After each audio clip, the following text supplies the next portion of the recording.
I'm Owen Bigland. This is the Inside Edge video blog. So for many years, if you've been a loyal follower of mine here, you know that I've been advising people to be very careful about who you're getting your advice from, who you're following. Do these people have a proven track record of success? Are they successful people? Or are they just opaque people, blogging from their basement in dark rooms with zero success, zero track record?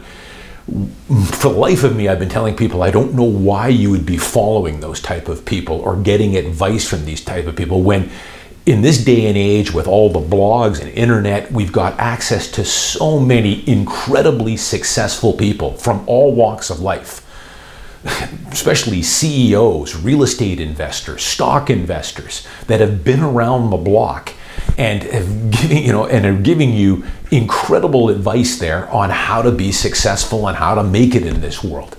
But I came across a really fantastic article here written by a guy by the name of Morgan Housel, who has a blog called thecollaborativefund.com.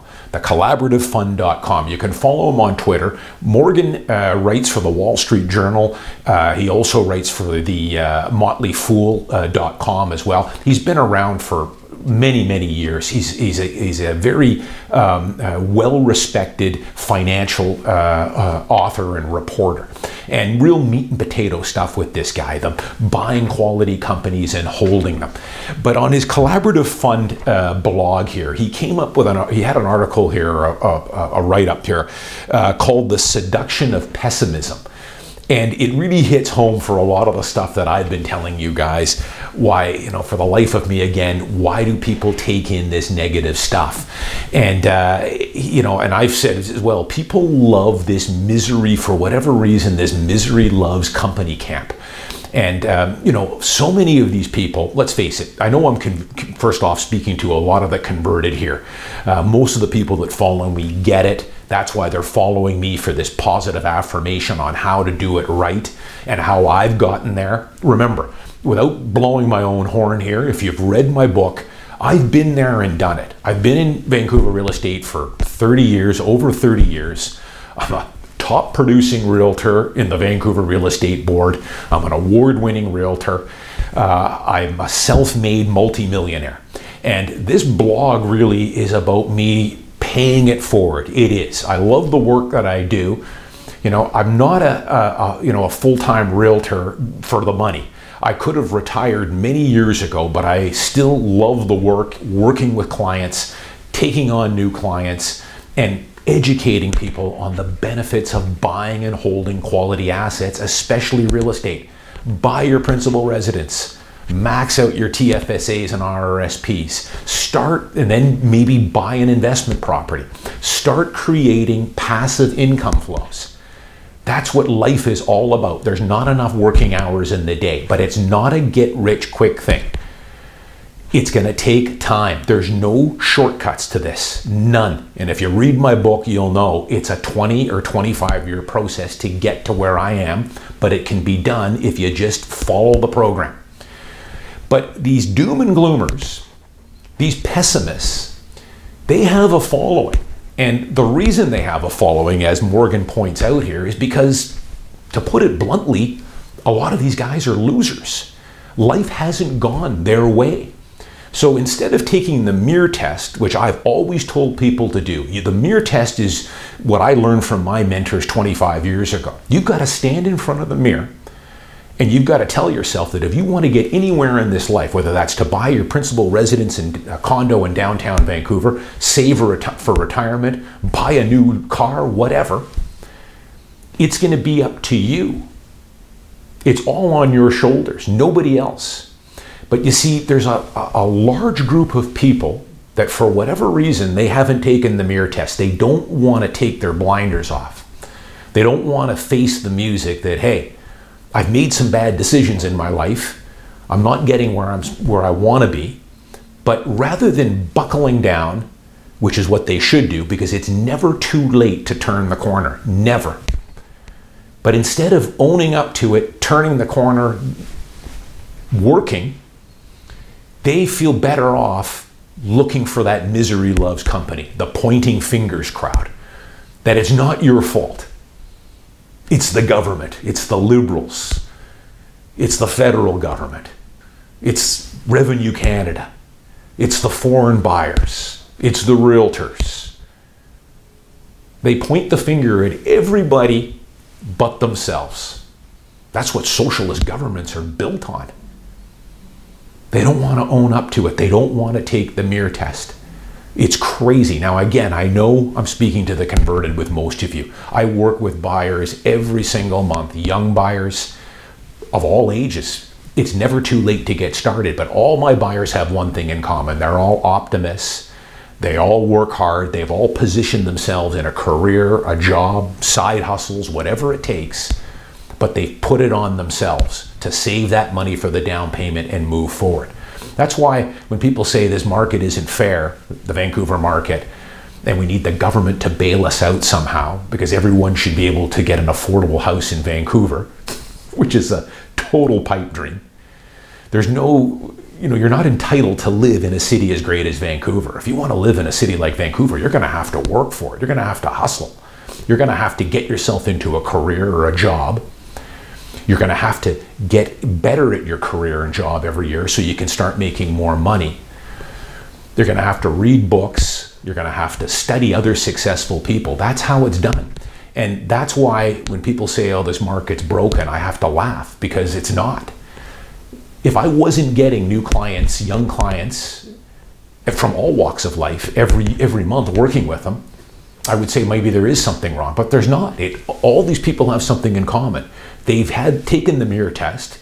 They've taken upon themselves that if they want to live in a city like Vancouver, buy a condo, buy a detached house, buy a townhouse, or start saving for their retirement, it's going to be up to them. It's all on your shoulders. The seduction of pessimism. Listen to some of this stuff that Morgan puts out here. He says that people are drawn to these people, these doom and gloomers, these people that point the fingers, put all the blame on everybody but themselves. They like to tell people that the sky is falling. People like to hear that the world is going to hell. They're drawn to it. Part of it's natural. Warren Buffett says that in order to succeed, you must first survive. But let me read you a few things here. Pessimism about money takes on a totally different allure. Say that there's going to be a recession and you'll get retweeted. Say we'll have a big recession and the newspapers will start calling you. Say we're going to have a housing crash, or we're going to have another Great Depression, and you'll get on TV.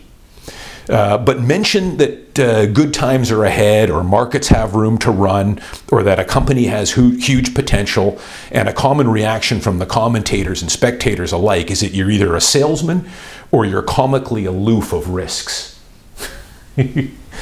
Sounds familiar. I've had some of those commenters over the last 7 or 8 years saying that, Owen, you're just a salesman pumping the tires on real estate, which couldn't be further from the truth, because as I've always pointed out here, I think I'm one of the only bloggers out here, well, not only, there's some other ones, but one of the few that paints a balanced approach to real estate, because I have no biases, zero. I sell homes in buyer's markets, seller's markets, and balanced markets. I have hundreds of clients. As a matter of fact, I have a waiting list on buying clients. So it's not going to make any difference to me. But what I point out is don't lose sight of the big picture. Buying and holding your principal residence will be the best move you've ever made. And the market in the short term shouldn't matter to you. And if you want to buy a home in a city like Vancouver, or one of 50 or 60 other popular expensive cities, you're going to have to work for it. You're going to have to rise above the masses. Vancouver real estate to own here is never going to be for the masses. It's never going to be for the 9-to-5er. Sorry. Somehow the government might tell you that Carol James, that everyone in BC should be able to afford a home. Everyone's entitled to live in Yaletown, or live in the West End, or live in Cole Harbour. It's like saying everyone should be able to buy a house on Park Avenue or in Beverly Hills. It's never going to be affordable for the average Joe. But does that mean it's out of reach? Absolutely not. It's all attainable. I'm going to merge off here. There was a girl on CKNW the other day talking about renting and how it's just terrible, which I agree it is. It's a bad situation to be a long-term renter in Vancouver and how you can't get ahead. She was throwing out some stat saying that, millennials today have zero chance of ever achieving the type of wealth or success that their parents had. Now, that is one of the most ridiculous statements I have ever heard. How do I know? Because I'm working with young buyers, first-time buyers, in their 20s, 30s, 40s, 50s. I work with everybody. But I've got all kinds of young tech workers right now that are blowing away what their parents ever dreamed of. The difference is that these guys and girls got themselves into a career that was paying 6 figures and up. Or I've got tradespeopeople, blue-collar guys that are plumbers, electricians, own their own businesses, that are pulling down $200,000 or $250,000 a year. They're out there. These are my buyers. I'm working with them every single month. As Warren Buffett says, it's just crazy. People would die. They would risk life and limb to become a Canadian citizen or to become an American citizen. We are in the greatest country in the world. Every single opportunity is yours for the taking. It's just up to you on how far you want to take it. To say that you, young person, has no hope of being as successful as their parents is bad advice. Many of my young clients have absolutely blown away their parents' wealth numbers into their 30s and 40s. It's all yours for the taking. It's just up to you. You're given here, born a Canadian, you're given, everything, every opportunity is at your fingertips here. As Warren Buffett used to say, he won the genetic lottery. He was born an American to a good mom and dad. He was given everything to achieve unlimited financial success, which he took advantage of. And you should too. A couple other things here, just want to leave you with here. Morgan goes on to say that the reason these doom and gloomers, these pessimists, attract people is because pessimism requires action. It requires action. Move, get out, run, sell, hide. Whereas optimism is mostly a call to stay the course, enjoy the ride. It's not so urgent. If you read my book, Along for the Ride, that's all it is. It's just buying quality assets, real estate, good dividend paying blue chip stock, collecting the cash flows, collecting the dividends, reinvesting them. It's a rinse and repeat, or as Warren Buffett calls the snowball. You don't need to panic and sell and get out of positions. That's a mug's game, as I've said many times before here. Staying the course as an investor requires very little action. It does. But these pessimists, these doom and gloomers, these sell, run, hide, people are drawn to that somehow, and it makes no sense to me.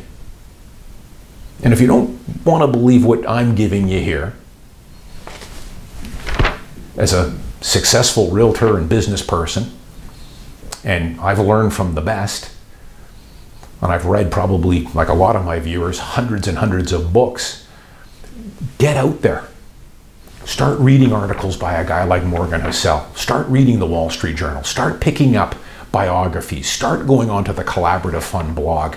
There's so much great information out there. This is the stuff you should be following. Me and the hundreds of other positive, been there, done that successful people. And immediately get rid of these losers. The longer you listen to this doom and gloom stuff, these pessimists, it's lost time. You're wasting valuable time here. Nobody's going to bail you out. The government's not going to bail you out. You have to get that through your head quick. Every day you spend listening to these pessimists that the market's crashing and you got to sell or whatever is another lost day. You're going to lose time. But, the final thing I'll say is, we need to understand optimism. Real optimists don't believe that everything is going to be great. That's complacency. Optimism is a belief that the odds of a good outcome are in your favor over time, even when there will be setbacks along the way. Again, sound familiar? If you read my book or the 300 blogs I've done here over the last 8 years, you'll know exactly what we're talking about there. Real estate markets do not, and the stock market never goes up in a straight line. Look at what we had in December here. Market dropped 15%. I talk about it in my book. Back in 08, 09, my stock portfolio was cut in half. Over 7 figures. Did I cry myself to sleep? No. As a matter of fact, I was buying stock at that time. Whatever I had in dry powder, I was rolling back into buying cheap stock. I've held Vancouver real estate for over 32 years. I've heard so many people tell me a crash is just around the corner. We've had corrections. We've had lots of 5, 10, 15%, what I call run-of-the-mill corrections in Vancouver real estate. Was I ever tempted to sell? No. Why would I? I'm either living in it as my principal residence and enjoying it, or I've got a good tenant in there that's sending me a fat rent check every month. I could care less about what the market does this year or next year or the year after that. What I do know is that in 25 or 30 years, that property will be fully paid off.